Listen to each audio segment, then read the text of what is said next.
Launched in 2010, Califia Farms has quickly grown to a roster of some 80 different SKUs. They've enabled the company to rapidly establish itself as a leading player across several categories, including nut milk, premium juice, and most recently, cold brew coffee. In all of these product types, there's a sense that you don't necessarily know what's coming next from Califia, but when it arrives, it's got a good chance that it's going to be pretty cool. So today we're going to talk to Greg about the company's culture for rapid innovation, why it's important, how they do it, and how others might adopt this in their own companies. So now I'd like to invite up Greg Steltenpohl.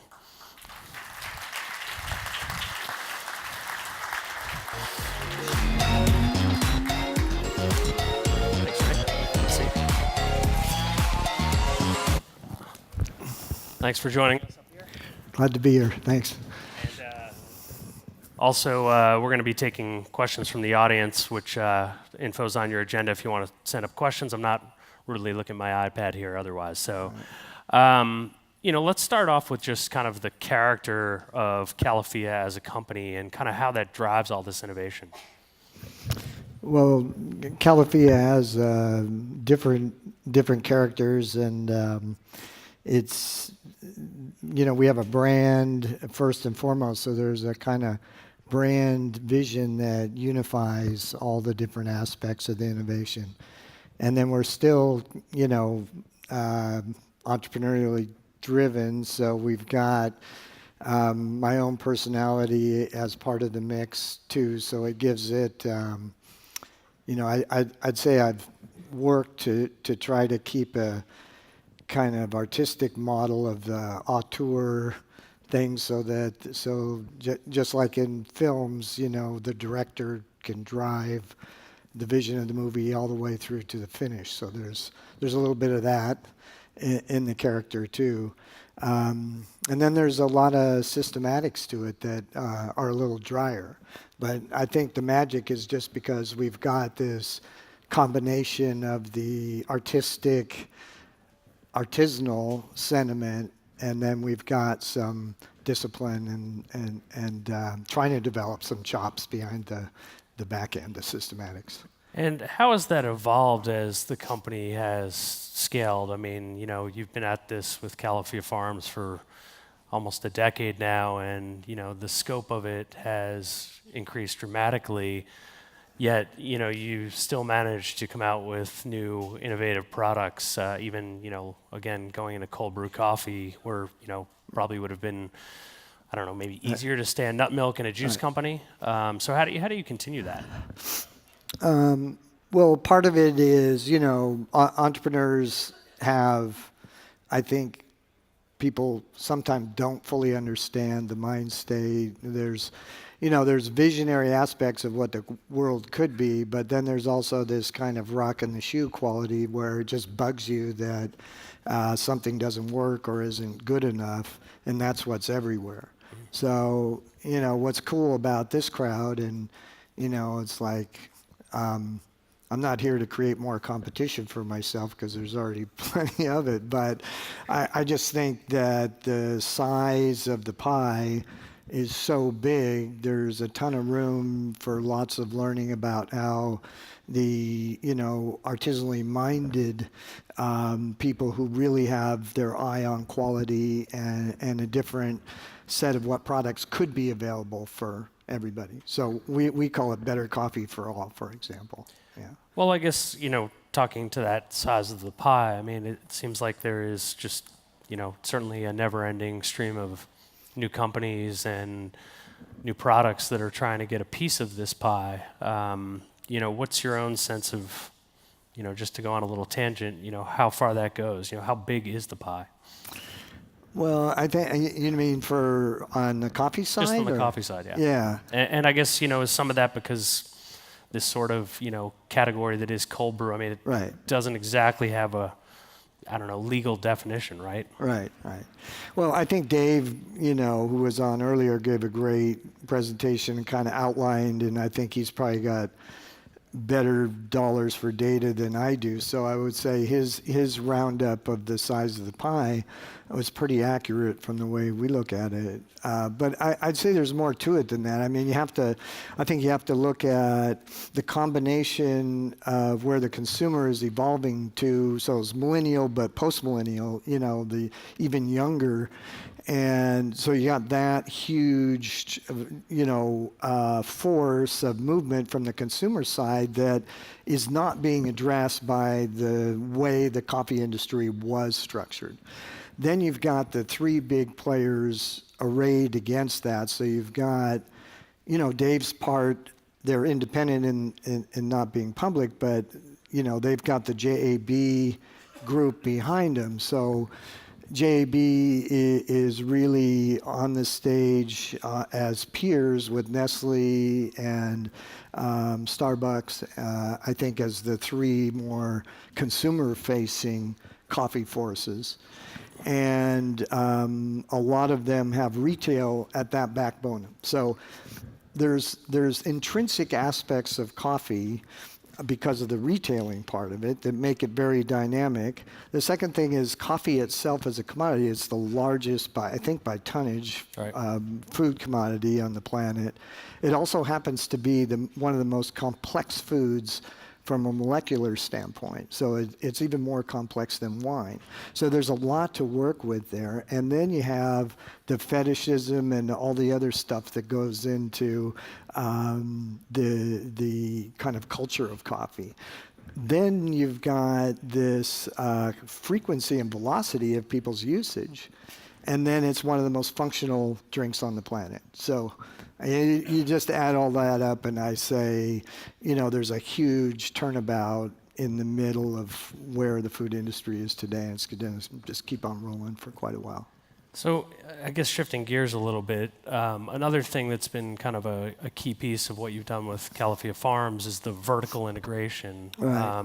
I've been to your factory plant up north, and quite impressive all the way down to the plant manager using Apple Watches and stuff like that. But how much does being fully vertically integrated impact the ability to innovate? I mean, I'm assuming that is, Yep. something that is an advantage, right? And, Right.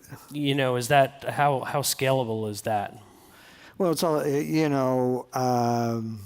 be careful what you wish for in one sense, because you get some more control, but then you get this complexity that you have to manage. And we're a little bit of a different beast because we're becoming a mid-sized company. So we're not in those early days where just find your favorite little co-packer and get started, or kind of backyard it for a while, and then where you have all tons of flexibility. Here, you can control it, but you still have to invest in lines, and if you're mid-sized, you still have to let things scale. So I think a lot of it is personal. Like, I just found that building an innovation culture, if you've got the atmosphere, the smell, just all the tangible physical aspects of it around you, the innovation aspects that are related to process development, to supply chain innovation, so all the other dimensions that go outside of what people traditionally think of innovation as pretty much crazy, new formulas, new concepts, and all that stuff. So we kind of break all that down a little bit, and then we try to create a flywheel in the company around innovation that tosses off into the commercialization side of it. And that's where we think we can have some kind of competitive advantage over, obviously, what I think Dave made remarks about why big companies, and we can get to that later. But Well, I was going to follow up with that now. You mentioned being a mid-sized company and, not being able to, sort of do things the way maybe a total startup does. Probably, in some ways that's a good thing, some ways that's a bad thing. As you do grow, and Califia Farms is growing very fast, and do you sort of, I guess, fear the ability to keep that going? Do you think it's harder to innovate at a large company than a mid-sized company, for that matter? I think first of all, well, you can't be fear-driven. I think a concern is, I would say I always have concerns about it because there's this natural pressure between developing better systems and stage gating. So, the sort of management practice of stage gating will take you so far, but if you let it start ruling everybody, the problem is you can't really run innovation off spreadsheets. I mean, you have to have I call them randomizers, and you guys know I came from music, Right. Before, so like Duke Ellington was famous for saying, forget creativity, give me a deadline. So it's like there are creating the urgency and the passion, and then we kind of subdivide off new skunk works as we get larger. So we'll get larger, develop more systems, but then we'll create a smaller group that kind of messes with the bigger system. So, having some real independence allows us to play with that stuff. So there's an aspect of just, if you go too far in systematics, then you lose the heart and soul and the dynamism. If you go too far in the, wild creative, you get too far ahead of where maybe the commercialization can keep up with you. And so at the same time, you need something that has a situational consciousness that isn't driven just by segmentation data, but is more about being in tune with where the market is and what it's ready for. So I think it's like those three things. So as a result, I mean, you have 80 SKUs. I think you told us that the company's had about an 80% hit rate with new SKUs as well. Yeah. What have you learned from the stuff that didn't work out?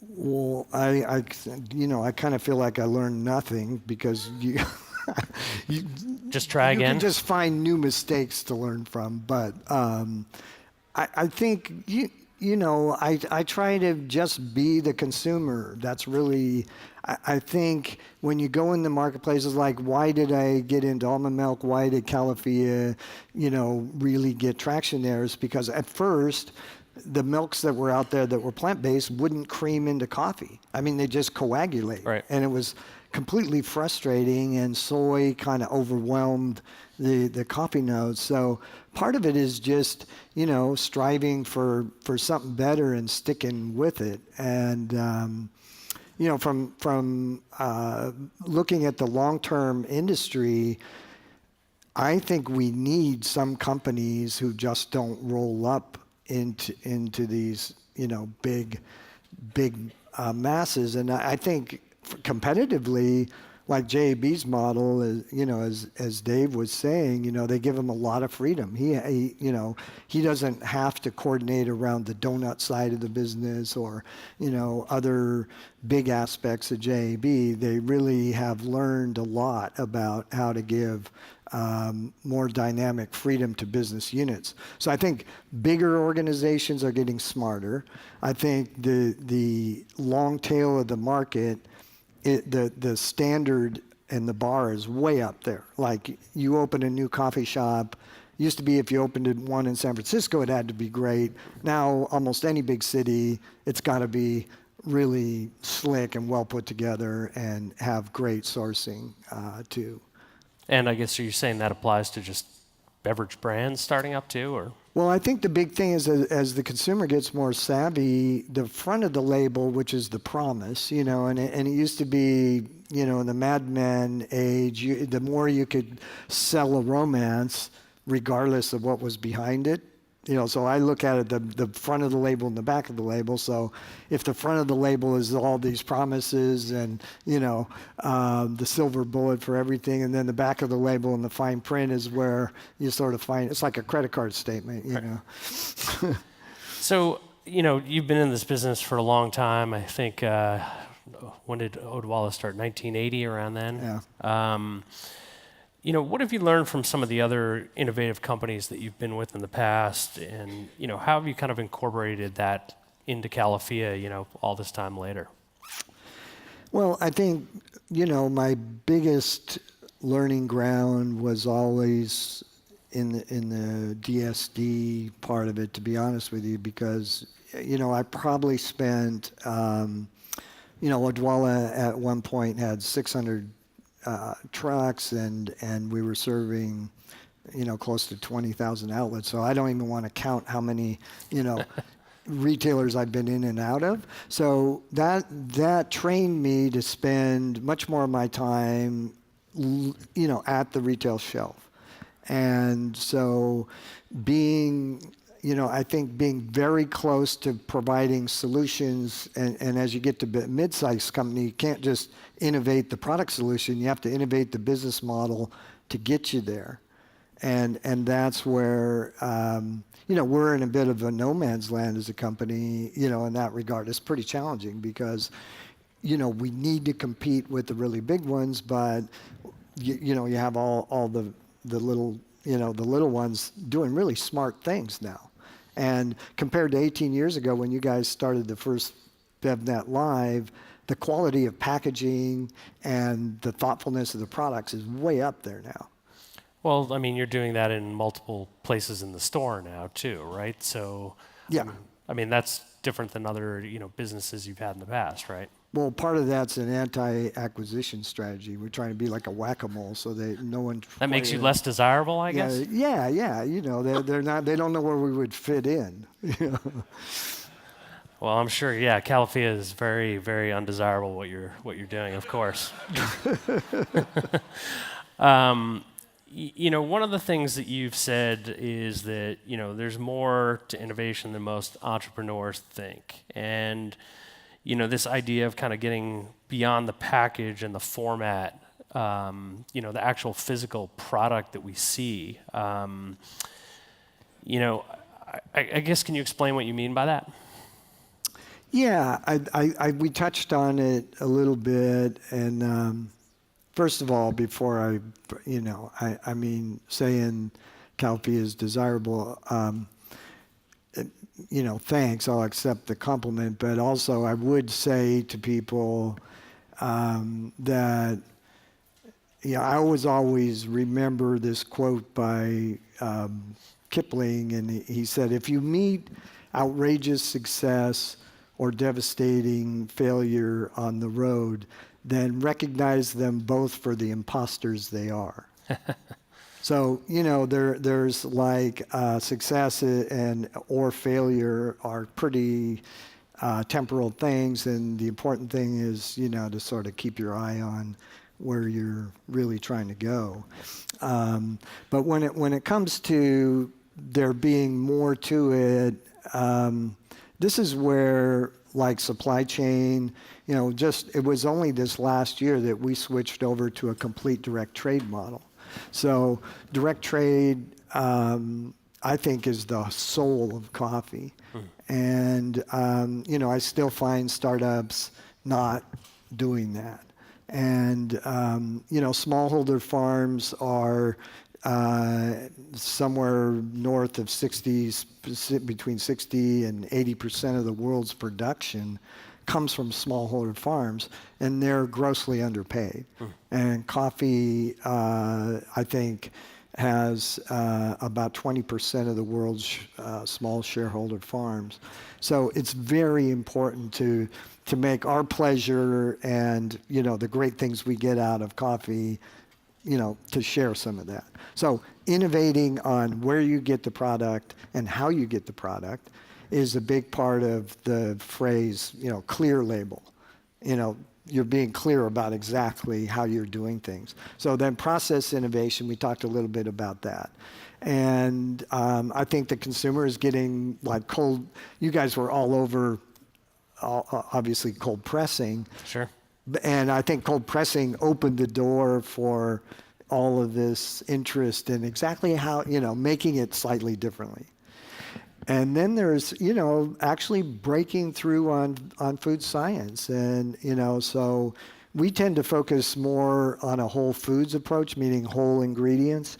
So when we do that, you have to make some kind of innovation from a mechanical engineering standpoint. So you have to mill things differently or get the solubility, differently, or solve a protein, a plant protein issue. So I think, trying to target where the innovation comes from is a lot more interesting than just coming up with the latest kind of concept. Well, and I assume those are things that give you the longevity that you've had in these different categories, right? Yeah, but a lot of it is, I think, to innovating on how you go to market with the innovation. And you guys are talking about, obviously, online stuff and influencers and all that stuff. So, there's a lot of things you can try, but then you don't get the early legs to let it mature and actually further develop it. So, let's take some of these anti-inflammatories and really great products like ginger and turmeric and mushrooms and so on, medicinal mushrooms. They need time to get figured out how they really can be packaged up and communicated to the consumer about how good they are and how sort of this is the next way to go for something really functional. Maybe some future innovation potential there. Well, I'm not saying anything that isn't out there already, but I just think that giving some more thoughtfulness also to the business structure that's going to preserve the innovation, because I still, Jeff brought it up in his question earlier, like big companies tend to destroy the thing that they bought to help save their problem of innovation. I think that should be tackled at a systematic fashion by business schools in terms of how they teach corporate people, how to think about preserving the innovation engines that they acquire. So there's lots. That's why I say innovation as a field of endeavor in beverages is a lot more interesting than just concept innovation. Well, last question, because we're almost out of time. Again, going back to just your, experience in the industry here and tenure, how far have things come along? I mean, do you feel like we've kind of, as an industry, innovated to a point where we can achieve these things that you're talking about, or is there still room to grow? Oh, it's. And I only ask that since it seems like it happens so much faster, even in the time I've been in the business. No, right, and like even this CVS acquisition, Sure. These business models are recombining in ways that are truly disruptive on a major scale. But I think that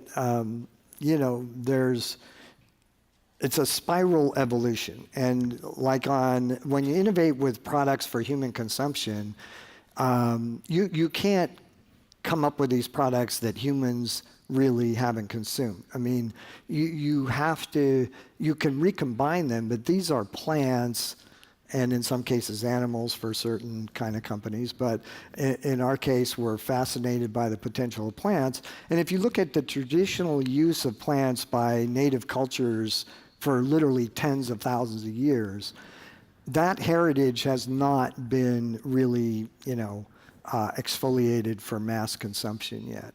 And it's some of the best stuff around. So I'd say we're still just scratching the surface. Well, it's good news for us. Yeah. All right, Greg. Well, really appreciate you joining me up here, and thanks for coming. Thanks.